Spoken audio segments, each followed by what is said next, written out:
4. Plans for public work. Day by day, up in the hills, Jesus formulated the plans for the remainder of his Urantia bestowal. He first decided not to teach contemporaneously with John. He planned to remain in comparative retirement until the work of John achieved its purpose, or until John was suddenly stopped by imprisonment. Jesus well knew that John's fearless and tactless preaching would presently arouse the fears and enmity of the civil rulers. In view of John's precarious situation, Jesus began definitely to plan his program of public labors in behalf of his people and the world, in behalf of every inhabited world throughout his vast universe. Michael's mortal bestowal was on Urantia, but for all worlds of Nebadon. The first thing Jesus did, after thinking through the general plan of coordinating his program with John's movement, was to review in his mind the instructions of Emmanuel. Carefully he thought over the advice given him concerning his methods of labor, and that he was to leave no permanent writing on the planet. Never again did Jesus write on anything except sand. On his next visit to Nazareth, much to the sorrow of his brother Joseph, Jesus destroyed all of his writing that was preserved on the boards about the carpenter shop, and which hung upon the walls of the old home. And Jesus pondered well over Emmanuel's advice pertaining to his economic, social, and political attitude toward the world as he should find it. Jesus did not fast during his 40 days' isolation. The longest period he went without food was his first 2 days in the hills, when he was so engrossed with his thinking that he forgot all about eating. But on the 3rd day he went in search of food. Neither was he tempted during this time by any evil spirits or rebel personalities of station on this world or from any other world. These 40 days were the occasion of the final conference between the human and the divine minds, or rather the first real functioning of these two minds as now made one. The results of this momentous season of meditation demonstrated conclusively that the divine mind has triumphantly and spiritually dominated the human intellect.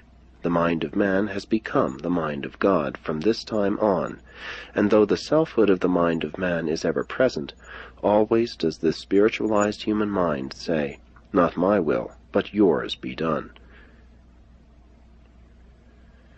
The transactions of this eventful time were not the fantastic visions of a starved and weakened mind, neither were they the confused and puerile symbolisms which afterward gained record as the temptations of Jesus in the wilderness. Rather was this a season for thinking over the whole eventful and varied career of the Urantia bestowal, and for the careful laying of those plans for the further ministry which would best serve this world, while also contributing something to the betterment of all other rebellion-isolated spheres. Jesus thought over the whole span of human life on Urantia, from the days of Andon and Fonta, down through Adam's default, and on to the ministry of the Melchizedek of Salem. Gabriel had reminded Jesus that there were 2 ways in which he might manifest himself to the world in case he should choose to tarry on Urantia for a time, and it was made clear to Jesus that his choice in this matter would have nothing to do with either his universe sovereignty or the termination of the Lucifer rebellion. These 2 ways of world ministry were: 1. His own way, the way that might seem most pleasant and profitable from the standpoint of the immediate needs of this world and the present edification of his own universe. 2. The Father's way, the exemplification of a far-seeing ideal of creature life visualized by the high personalities of the paradise administration of the universe of universes. It was thus made clear to Jesus that there were 2 ways in which he could order the remainder of his earth life. Each of these ways had something to be said in its favor, as it might be regarded in the light of the immediate situation. The Son of Man clearly saw that his choice between these 2 modes of conduct would have nothing to do with his reception of universe sovereignty. That was a matter already settled and sealed on the records of the universe of universes, and only awaited his demand in person. But it was indicated to Jesus that it would afford his paradise brother Emmanuel great satisfaction if he, Jesus, should see fit to finish up his earth career of incarnation as he had so nobly begun it, always subject to the Father's will. On the third day of this isolation, Jesus promised himself he would go back to the world to finish his earth career, and that in a situation involving any two ways, he would always choose the Father's will. And he lived out the remainder of his earth life always true to that resolve. Even to the bitter end, he invariably subordinated his sovereign will to that of his heavenly Father. The 40 days in the mountain wilderness were not a period of great temptation, but rather the period of the Master's great decisions. During these days of lone communion with himself and his Father's immediate presence, the personalized adjuster, he no longer had a personal seraphic guardian.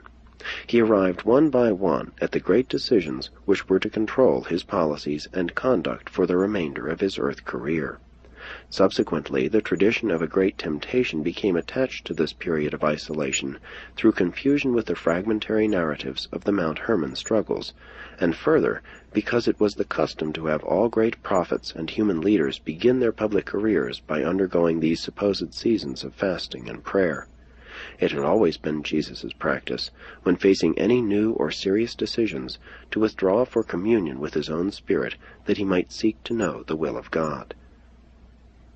In all this planning for the remainder of his earth life, Jesus was always torn in his human heart by two opposing courses of conduct. 1. He entertained a strong desire to win his people, and the whole world, to believe in him and to accept his new spiritual kingdom, and he well knew their ideas concerning the coming Messiah. 2. To live and work as he knew his Father would approve, to conduct his work in behalf of other worlds in need, and to continue, in the establishment of the kingdom, to reveal the Father and show forth his divine character of love. Throughout these eventful days, Jesus lived in an ancient rock cavern, a shelter in the side of the hills near a village sometime called Beit Addis.